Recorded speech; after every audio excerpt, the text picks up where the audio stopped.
2월 8일 월요일 새벽 하나님께서 주신 말씀을 듣습니다. 하나님께서 주신 말씀은 레위기 21장의 말씀입니다. 저와 여러분들은 또 가정과 교회, 직장에서 여러 가지 관계를 맺고 살아가고 있습니다. 그 관계 속에서 우리가 기쁘기도 하지만 때로는 어려움을 겪기도 하는데요. 우리가 이 땅에서 살아가며 많은 중요한 것들이 있지만 무엇보다도 관계가 참 중요한 것 같습니다.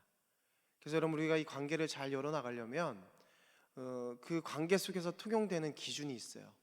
그러니까 그거를 잘 지켜나간다면 우리가 온전한 관계를 열어나갈 수 있을 것입니다. 이것을 영적인 의미에서 본다면 하나님과 우리와의 관계도 마찬가지일 것입니다. 우리가 하나님과 나 사이의 관계가 어떤가에 따라 우리 신앙생활의 수준이 틀려지는데요.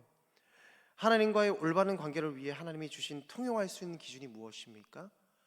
우리가 레위기 말씀을 통해서 계속해서 보지만 내가 거룩하니 너희도 거룩하라 말씀하신 하나님의 말씀을 듣고 보면 바로 하나님께서 통용하시는 기준은 거룩인 것입니다. 근데 우리가 자꾸만 말씀을 통해 거룩하다 보니까 여러분들이 듣기 거북할 수는 있지만 하나님께서 분명하게 말씀해 주시는 거예요. 우리가 거룩하지 못해서 거북할 수 있지만 하나님께서는 그 기준을 거룩이라고 정의해 주시는 것입니다.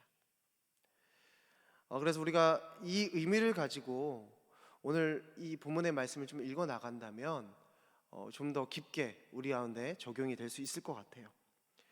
오늘 본문 21장 말씀을 간략하게 단락으로 살펴보면요, 1절로 9절까지는 이 제사장의 규례예요. 이 규례를 주시는 것이 무엇입니까? 마찬가지입니다. 규례를 지켜야 거룩할 수 있기 때문이에요. 제사장이 지켜야 할 규례는 먼저 제사장의 장례 예식을 통해 볼 수가 있는데요, 이 제사장의 장례 예식 가운데 시체를 만지지 말라는 것입니다. 그런데 예외가 있어요.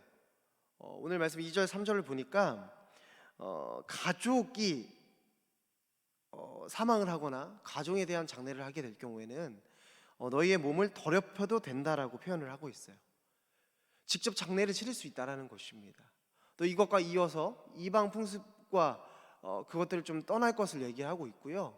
또 이어서 이 제사장의 결혼에 대하여 말씀을 합니다. 제사장은 부정한 창녀와 이혼당한 여인을 취하지 말라고 말씀하고 있어요. 그리고 나서 한 가지 특징이 있습니다. 8절 말씀, 그러니까 이 첫 번째 제사장의 규례에 대한 단락이 끝나면서 8절 말씀에 강조하는 것이 있거든요. 제가 읽어드릴게요. 너는 그를 거룩히 여기라. 그는 내 하나님의 음식을 드림이니라. 너는 그를 거룩히 여기라. 너희를 거룩하게 하는 나 여호와는 거룩함이니라. 뭐라고 말씀하십니까? 너희를 거룩하게 하는 나 여호와는 거룩함이니라. 구별하라는 것입니다. 이어서 10절부터 15절까지는요 대제사장의 규례에 대해서 얘기해요. 제사장들의 규례와 좀 비슷한 것도 있지만 다른 점도 있습니다. 10절 말씀에 보니까 머리를 풀지 말고 옷을 찢지 말고, 더 이어서 장례 예식에 관해서 말을 합니다. 시체도 가까이 해서는 안 된다고 얘기를 하는데요, 아까 제사장들에게는 가족의 시체, 가족의 장례 예식을 허용했잖아요. 근데 제사장은 그렇게 하지 않습니다. 여러분, 왜 그렇습니까? 더욱 엄격하게 할 수밖에 없는 이유가 있어요.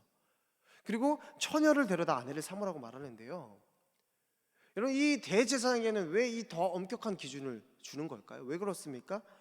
여러분, 일반 제사장들은요 누군가가 그 일을 감당하지 못하면 대체할 수 있는 인력이 있는 거예요. 그런데 대제사장은 몇 명이죠? 한 명입니다. 그러니까 대체할 수 있는 인력이 없습니다. 그리고 더 나아가서 중요한 상황이 무엇이냐면 이스라엘 백성들의 모든 죄를 대신하여 제사를 드리고 씻음 받아야 하는 직무를 가지고 있었습니다. 대제사장이 더 확실하게 구별하지 못한다면요, 이스라엘 백성들이 거룩함을 잃게 되는 것과 마찬가지예요. 그러니까 너무나도 중요한 직무를 가지고 있었던 거예요. 그러고 나서 이 단락도 마찬가지예요. 15절 말씀 보니까 이렇게 맞춰져요. 그의 자손이 그의 백성 중에서 속되게 하지 말지니 나는 그를 거룩하게 하는 여호와임이니라. 다음으로 마지막 단락 16절로 23절 말씀에 보면요, 이 제사장의 신체적 조건에 대해서, 제사장의 자격에 대해서 이야기를 하고 있습니다. 제사장직은 흠이 있는 이가 할 수 없다고 말하는데 오늘 말씀을 보니까요, 제가 읽어드리겠습니다. 누구든지 흠이 있는 자, 18절이에요. 누구든지 흠이 있는 자는 가까이 하지 못할지니 곧 맹인이나 다리 저는 자나 코가 불완전한 자나 지체가 더한 자나 발 부러진 자나 손 부러진 자나 등 굽은 자나 키 못 자란 자나 눈에 백박이 있는 자나 습진이나 버짐이 있는 자나 고안 상한 자나. 그러니까 이 장애를 가진 자들은요, 흠이 있기 때문에 화제, 제사를 드릴 수 없다라고 계속해서 얘기를 하고 있어요. 제사장 아론의 자손 중에 사고이든지 또 태어날 때이든지 장애를 가진 사람들에 대하여 제사장직을 수행할 수 없음을 이야기를 하고 있는 것입니다. 우리가 여러분 이 말씀을 보면 이렇게 생각할 수 있어요. 하나님께서 이들을 차별하고 있지는 않는가? 근데 우리가 말씀을 좀 더 깊숙하게 들어가 본다면 우리가 하나님께서 왜 이렇게 하셨는지에 대한 이유를 분명히 알 수 있습니다. 그래서 여러분 이 단락이 끝나면서도 마찬가지예요. 23절 말씀을 보게 되면 이렇게 말합니다. 휘장 안에 들어가지 못할 것이요 제단에 가까이 못할지니 이는 그가 흠이 있음이니라. 이와 같이 그가 내 성소를 더럽히지 못할 것은 나는 그들을 거룩하게 하는 여호와임이니라. 다시 한번 강조하고 있는 거예요. 나는 그들을 거룩하게 하는 여호와임이니라. 그들을 나는 너를 거룩하게 하는 여호와임이니라고 강조하는 거예요. 왜요? 하나님께서는 거룩하시기 때문에 너희도 거룩하라는 것을 계속해서 강조하고 있는 것입니다. 저는 이 21장의 내용을 보면서 두 가지가 눈에 들어왔어요. 전체적인 맥락들을 제가 말씀드렸지만 첫 번째는 제사장들에게 주어진 규례인데요. 21장 5절로 6절 말씀을 제가 읽어드리겠습니다. 21장 5절로 6절이에요.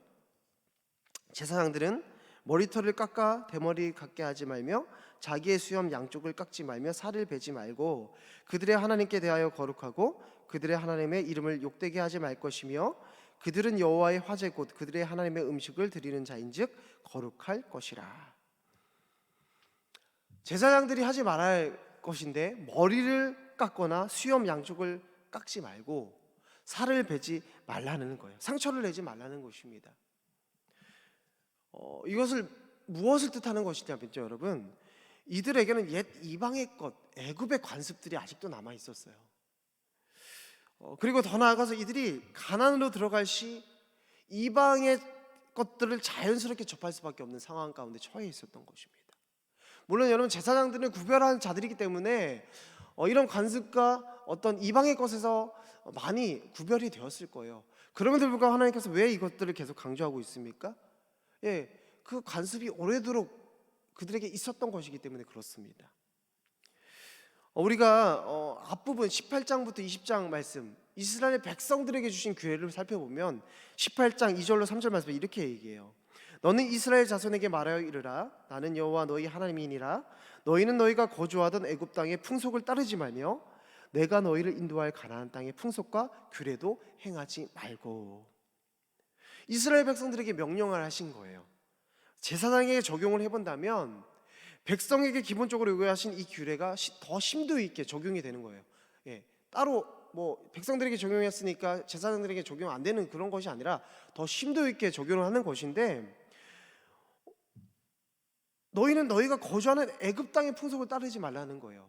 그리고 앞으로 너희들을 인도할 땅, 그 땅 가나안 땅의 풍속 또한 그곳의 규례 또한 따르지 말지니라고 말씀하고 계십니다.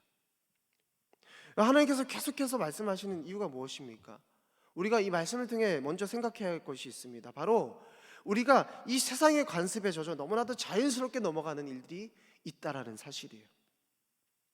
오늘 말씀을 통해 점검해 볼 것이 있습니다. 나에게는 애굽 땅의 풍속, 가나안 땅의 풍속과 규례가 무엇이 있는가? 쉽게 말해 세상의 것, 세상이 말하는 관습과 어떤 문화, 그런 기준들이 나에게 어떤 것이 있는가를 한번 되돌아보라는 것입니다. 하나님께서는 이방의 것들을 씻어낼 것을 요구하고 계세요. 하나님께서 요구하시는 것은 세상의 기준이 아니라 하나님께서 주시는 법도 규례입니다. 왜 그렇습니까? 우리는 거룩해야 되기 때문에 그래요.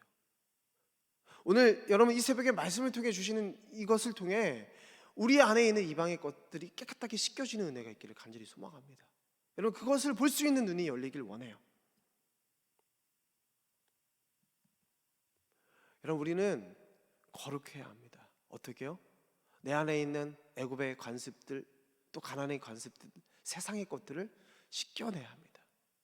하나님께서 그것을 지키라고 지금 말씀하고 계시는 거예요. 두 번째로 눈에 들어오는 것이 있습니다. 그것이 뭐냐면요, 장애를 가지고 있는 레위 자손에 대한 하나님의 대우입니다. 21장 16절로 24절까지 말씀인데, 장애를 가진 이들을 하나님께서는 제사조차 드릴 수 없다고 말씀하셨어요. 제가 아까 그 장애를 가진 자가 누구인지 언급해 드렸는데, 우리가 이렇게 생각할 수 있습니다. 언뜻 보면 왜 장애를 가진 사람들을 차별하십니까? 라고 생각할 수 있는데, 우리가 이 본문 말씀을 자세히 들여다보면요, 차별이 아닌 배려가 있음을 볼 수가 있어요. 22절 말씀 볼까요? 어떤 배려인지 제가 읽어드리겠습니다. 그는 그의 하나님의 음식이 지성물이든 성물이든지 먹을 것이나. 제사장으로서 가지고 있는 권리를 다 같이 공유하도록 해주셨다는 거예요. 그들이 장애를 가지고 있고, 물론 제사장 직분을 온전히 감당할 수 없기 때문에 그들이 제사장직을 할 수 없지만, 제사장 공동체 안에서 누릴 수 있는 어떤 권리들을 공유할 수 있도록 주님께서 해주셨다는 사실이에요. 저는 차별을 두신 것이 아니라 직무의 차이를 뒀다고 생각하고 싶습니다. 흠이 있는 자라 화제를 드리지 못하지만 제사장 공동체 안에서 쫓아낸 것이 아니라 하나님께서 베풀어 주신 식탁에 참여할 수 있는 은혜를 주셨다는 거예요. 선천적으로 몸에 결점이 있거나 아니면 후천적으로 어려움을 겪고 장애를 가진 이들도 있었을 것입니다. 그런데 그들을 격리시키고 떠나가게 한 것이 아니라 그 가운데 함께 머물며 함께 하나님께서 베풀어 주신 식탁에 참여할 수 있는 은혜를 주셨다는 거예요. 여러분, 이 얘기가 무슨 얘기입니까? 저는요, 이 말씀을 묵상하면서 영적으로 계속해서 생각해 봤어요. 만약에 흠이 있기에 하나님이 주신 공동체에서 쫓겨나야 하고 하나님께서 주신 베푸신 식탁에 참여할 수 없다면 나 같은 사람은 절대 하나님의 식탁에 참여할 수 없겠구나라는 것입니다. 여러분, 어떻습니까? 우리가 하나님을 믿고 하나님의 뜻을 구하며 목회를 하고 있고, 저는 그렇습니다. 또 여러분들은 하나님의 뜻을 구하며 그렇게 살고 있지만 우리네들은 너무나도 영적으로 무지한 사람들이라는 사실이에요. 그런데 하나님께서는 그 영적인 장애를 가지고 있는 나를, 여러분들을 그 공동체 안에 포함시켜 주셨고 그 식탁에 초대해 주셨다는 것입니다. 여러분, 이것이 너무나도 은혜가 되는 것입니다. 저와 여러분들은 그 식탁에서 하나님이 주시는 배려와 사랑을 지금 먹고 있다는 것을 기억하시길 바랍니다. 여러분, 우리가 그 하나님 아버지의 배려와 사랑에 감사할 수 있는 눈이 열리기를 간절히 소망합니다. 우리가 여러분 이 구약 시대에 주셨던 율법을 보면서 우리가 무엇을 생각해야 되겠습니까? 거룩하라 하신 하나님의 말씀 앞에 순종해야 되는데, 여러분 어떻게 순종할 수 있는 것입니까? 구약 시대에 완성되지 않은 율법에 매여 우리 자신을 얽매고 쪼으라는 것이 아닙니다. 우리가 영적으로 장애를 갖고 있지만 또 그렇게 살아왔지만 누구나 동일하게 하나님의 전에서 담대하게 예배하게 하신 율법을 완성하신 예수님을 우리는 바라보아야 할 것입니다. 하나님께서 우리에게 말씀을 통해 제사장의 규례와 자격을 보이시는 이유는 하나님과 우리와의 관계에서 가장 필요한 것은 거룩이라는 것을 강조하시기 위함인 것입니다. 왜 거룩하지 못하니? 라고 우리를 다그치시는 분이 아니라 하나님께서 세워주시는 규례들을 보며 오늘날 너희는 거룩한 나의 백성이 되었음에 거룩한 삶을 살아야 한다는 하나님의 배려와 사랑이 여기에 담겨 있는 것입니다. 그렇게 그 관계를 열어나가 축복받기를 원하시는 하나님의 마음, 하나님의 아버지의 사랑인 것입니다. 여러분, 하나님께서는요 우리를 성도로 부르셨습니다. 성도의 뜻이 무엇입니까? 바로 거룩한 무리입니다. 우리를 거룩한 무리로 부르셨습니다. 우리 안에 이방의 것을 버리는 은혜가 있기를 간절히 소망합니다. 왜요? 우리는 거룩한 무리이기 때문에 그렇습니다. 영적인 장애에도 우리를 식탁으로 부르신 하나님께 감사할 수 있는 삶이 되시기를 간절히 소망해요. 왜 그렇습니까? 우리는 거룩한 무리, 성도이기 때문에 그렇습니다. 오늘도 거룩하고 신실하게, 또 내일도 거룩하고 신실하게 살아가며 하나님께서 우리를 거룩한 무리로 불러주셨어요. 성도로서의 삶을 온전히 살아갈 수 있는 그런 저와 여러분들의 삶이 되시기를 주님의 이름으로 간절히 축원합니다.